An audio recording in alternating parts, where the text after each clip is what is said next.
Good morning friends. In this video we are going to learn a lessons Miss Addis. Miss Addis is one of the important characters in the story. Before learning a lessons we want to learn the informations about icebreakers. The first questions in the icebreaker is share your opinions oblique feelings with your partner about a stranger who has a villainous look and appearance. At that time, what do you feel about the persons? की ज्याचं villainous look आहे किंवा ॲपरन्स आहे अशा प्रकारचं strangers पाहिल्यानंतर तुमच्या मनात कोणत्या कल्पना निर्माण होतात? की आपल्याला असं वाटतं I feel sometimes appearance can be deceptive, की एखाद्याचं दिसणं हे डिसेप्टिव्ह असू शकतं.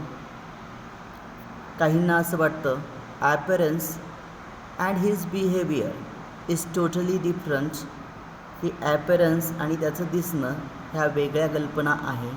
काही व्यक्ती फ्रायटन घाबरतात, की आय फील फ्रायटन. काही वेळेस आय फील सस्पिशियस, की त्याच्याबद्दल सस्पिशियस निर्माण होतात. मग these are the feelings that we feel when we see a stranger having a villainous look and appearance. Second icebreaker questions: recall your favorite crime story on television and discuss with your friend how you could prevent the villain and the thief from committing the crime oblique theft. की अशा प्रकारची एक crime story टेलिव्हिजनवरती असणारी आठवा and discuss with your friends, की मित्रांसोबत चर्चा करा की हाऊ यू कुड prevent the villain and thief, की तुम्ही अशा एखाद्या विलन किंवा थीपला गुन्हा किंवा चोरी करण्यापासून कशा प्रकारे थांबवू शकता. आता we have recalled so many stories about the villainous persons that we see on the televisions and we get lessons from the villainous stories that villainous act is not dangerous, it is remorsable म्हणजे प्रायचित्त करण्याजोगे, and we get repentance about the act. So we want to prevent that persons, की त्या व्यक्तीला आपण थांबवायला हवं. we want to prevent that persons from committing the crime and theft, because कारण the consequences and the result of the committing the crime is bad, की याचा असणारा परिणाम हा नंतर भविष्यात काय असतो, वाईट असतो. त्यानंतर next questions: the feelings of a persons when he commits a mistakes are, की ज्याने गुन्हा केलेला असतो त्या व्यक्तीच्या फिलिंग्स काय असतात. की एक उत्तर दिलेलं आहे he tries to justify it, की तो सांगण्याचा प्रयत्न करतो. दुसरं उत्तर बीचं ही ब्लेम समवन, की तो दोष दुसऱ्याला देतो. तिसरी actions he does not feel remorse and repent about it, की त्याला त्याबद्दल प्रायचित्त वाटत नाही. डीची असणारी फिलिंग्स की ही does not feel that he has committed a crime, की त्याला असं वाटत नाही की त्याने गुन्हा केलेला आहे. And the last alternative e he does not want to show that he is a persons who makes a mistakes, की त्याने गुन्हा केलेला आहे हे जाहीरपणे तो सांगत नाही. ही हाईड्स इट, की या गोष्टी लपवण्याचा प्रयत्न करतो. त्यानंतर next questions: the person who makes a mistakes, की ज्याने चूक केलेली कमिट्स अ क्राईम केलेला आहे, शुड बी पनिश, की त्याला का शिक्षा झाली पाहिजे. की ही लर्न्स अ लेसन्स, की तो त्याच्यातून धडा घेऊ शकतो. He learns a lessons not to make a villainous act and commits a crime, की कमिट्स अ क्राईम किंवा विलनस ॲक्ट नंतर करायला नको. B alternative: most of the people gets experience from the story of the villainous persons, की त्या villainous व्यक्तीच्या एक्सपिरियन्सवरून ते स्वतः they want to avoid such actions, की अशी कृती काय करतात, अवॉइड करतात. त्यानंतर सी की it is an example for the society, की सोसायटीसाठी हे एक्झाम्पल होतं. अँड डी नंबर की this is one of the illustrations and example for the society because we are living in a society which is densely populated, की जो समाज हा densely populated आहे. In order to maintain a good governance, की चांगलं governance maintain करण्यासाठी a crime should be punish, की गुन्ह्याला शिक्षा व्हायला हवी. These are the questions that we learn in the icebreakers. Then we want to learn the informations about the writer Sheila Smith. Sheila Smith was an English novelist. Sheila Smith he English novelist आहे and a poet. Many of her novels were set in the borderlands of Sussex, की तिच्या बऱ्याचशा novels या Borderland of ससेक्सवरती sets आहे आणि केंटमध्ये. In the English regional traditions, की इंग्रजी रिजनल ट्रॅडिशन्समध्ये. Her book the end of the house of Alard, की the end of the house of Alard become a best sellers, की तिचं हे पुस्तक सगळ्यात जास्त विक्री झालेलं पुस्तक होतं. त्यानंतर मिस ॲडीजबाबतची असणारी story. The story is about a peasant woman, की एका शेतकरी महिलेची ही कथा आहे. Who finds a desperate young man at her doorstep, तर तिच्या दरवाजापाशी असा असहाय्य एक तरुण माणूस दिसतो. प्लेडिंग ऑफर, तिला विनवणी करतो. To give him protections from the police, पोलिसांपासून त्याला स्वतःला किंवा त्याला वाचवण्यासाठी तो विनवणी करतो. He had been poaching on the nearby estate, की जवळच्या क्षेत्रामध्ये किंवा जवळच्या नियर बाय इस्टेटमध्ये तो शिकार करण्यासाठी आला होता. अँड इन पॅनिक, आणि नकळतपणे had kill one of the gamekeepers, की तिथल्या रक्षकाला त्याने मारलेलं होतं.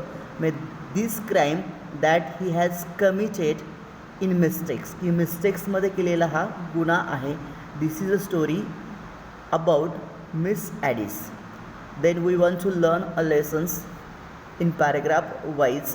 The first paragraph. In North East Sussex a great tongue of land runs into a Kent, की केंटच्या दक्षिणेकडचा भाग म्हणजे ससेक्सचा भाग, की ससेक्सच्या ईशान्येकडचा जो मोठा भाग आहे तो पूर्णपणे जमिनीने भरलेला होता. It is a land of woods, की इथे खूप मोठं जंगल होतं. The old hammer woods of the Sussex iron industry and among the woods gleam the hammer ponds, की या ससेक्सच्या भागामध्ये हातोड्यांचा कारखाना होता, बरेचसे उद्योग होते. त्यानंतर हॅमर पॉन्ड्स नावाचं एक चमकणारं तळं पण होतं. Owing to the thickness of the woods, की हा जो भाग होता हा खूप घनदाट जंगलाचा भाग होता. The road that passes Miss Adis cottage is dark, की मिस ॲडिस कॉटेजच्या समोर असणारा जो रस्ता होता किंवा तो परिसर होता तो खूप डार्क होता.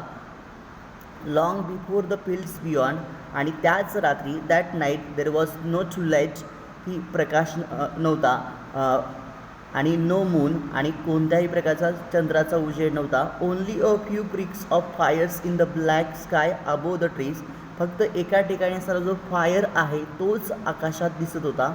But what the darkness hide the silence reveal, आणि त्या ठिकाणची असणारी जी शांतता आहे ती शांतता त्या डार्कनेसने लपवलेली होती. In the absolute stillness of the nights, की त्या रात्रीचा असणारा ॲब्सोल्यूट स्तब्धपणा. वाइंडलेस, की त्या ठिकाणी त्या परिसरामध्ये कोणतीच हवा नव्हती जास्त. Clear and every sound was distinct, आणि प्रत्येक आवाज हा डिस्टिंक्ट होता, इंटेन्सिफाईड होता. The distance bark of a dog at a Delmonden sounded close at hand, आणि लांब कुठेतरी भुंकणारी कुत्री त्यांचाही आवाज ऐकू येत होता. The man who walk on the road, आणि जो माणूस रस्त्याच्या बाजूने चाललेला होता कुड here the eco of his on footstep, की पायाचा त्याचा आवाज, त्याचंच प्रतिध्वनी त्याला परत एकदा ऐकू होता. फॉलोईंग हिम लाईक अ नेलप्रमाणे. Every now and then he made an efforts, की त्या व्यक्तीने सगळे प्रयत्न केले वारंवार. Now and then to go more quietly, शांतपणे जाण्याचा. But the road side was a mass of thorns, की रस्त्याच्या दोन्ही बाजूला काटेरी वनस्पती होती. आणि there crackling and rustlings were nearly as loud as the third of his feet on the roads, की त्याच्या पायांचा आवाज आणि त्या पानांचा आवाज हे दोन्ही आवाज त्याला ऐकू येते. याखेरीज besides they made him go slowly, की या सगळ्या गोष्टीमध्ये तो शांततेत चालला होता. And he had no time for that, आणि त्यासाठी त्याच्याकडे वेळ नव्हता. When he came to Miss Adis cottage, जेव्हा तो मिस ॲडिस कॉटेजच्या ठिकाणी आला, ही पॉज अ मुमेंट, तो काही क्षणासाठी थांबला. Only a small patch of grass lay between it and the road, की घर आणि रस्ता ह्याच्यामध्ये गवताचा पॅच होता. He look in at the lighted uncurtained window, ही खिडकी जी होती त्या खिडकीवरती कोणतंही कर्टन्स नव्हतं, त्या खिडकीतून त्याने आत डोकावलं. ही कुड सी, आणि त्याने पाहिलं मिस ॲडिस स्टुपिंग ओव्हर द फायर, ही फायरच्या ठिकाणी मिस ॲडिस होती. टेकिंग सम पॉट, काही भांडी घेताना, or kettle of it. He hesitated and seem to wonder, की आतमध्ये जाण्यासाठी त्याने हेजिटेशन्स केलं. He was a big and heavy working man, की तो बिग हेवी आणि एक कष्टकरी माणूस होता, परंतु नॉट सक्सेसफुल, परंतु यशस्वी नव्हता. Judging by the poverty of his appearance, की त्याच्या दिसण्यावरून त्याचं दारिद्र्यता दिसत होती. फॉर अ मुमेंट, काही क्षणासाठी. He made as if he would open the window, की त्याला असं वाटलं की खिडकीतून प्रवेश करावा, परंतु then he change his mind and went to the door instead, की त्याने शेवटी मन बदललं किंवा त्याचं माइंड बदललं आणि वेंट टू द डोअर, आणि दरवाजाने घरामध्ये प्रवेश केला. ही डिड नॉट नॉक, की दरवाजा ठोठावला नाही, but walk straight in, directly घरात गेला. The women at the fire turn quickly round, की ती वुमेन जी फायरच्या शेजारी होती ती अचानकपणे वळाली. व्हॉट यू पीटर क्रॉच, की त्यांनी डायरेक्टली त्याला ओळखलं. Peter क्रॉच, she said, I did not here you knock, की तू ठोठावलेलं मी ऐकलेलं नाही. तो म्हटला, I did not knock madam, की मी दरवाजा ठोठावला नाही. I did not want anybody to here, की कोणी ऐकावं असं मला वाटलं नाही. I think we will cover in this lectures the point icebreaker, some of the questions that we cover in icebreaker. Apart from that, the informations about the writer and some of the part of the lessons of Miss Addis that we learn in these lectures. I hope you will understand all these facts. Thank you very much.